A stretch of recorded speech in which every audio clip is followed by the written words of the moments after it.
Changing the grating disc on your Ceado ES700. It's important to clean the basket assembly thoroughly before changing the disc and make sure you handle with care. You will need a 13mm wrench to change the disc.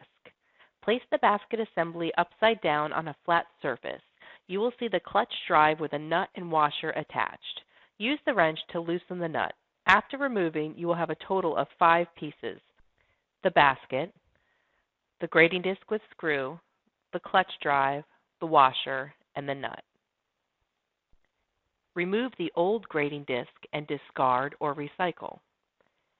Take the replacement grating disc and place it in the base of the basket, aligning the flat side of the hole. Insert the special screw and tighten.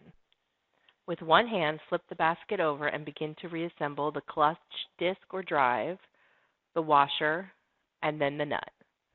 Make sure that you tighten the nut firmly. Turn the basket over and verify that the screw is tight. Be careful because the screw is sharp. After replacing the grating disc every 3 times, you should go ahead and order a new center screw when you order your next grating disc. Okay, your disc is changed and you're ready to juice.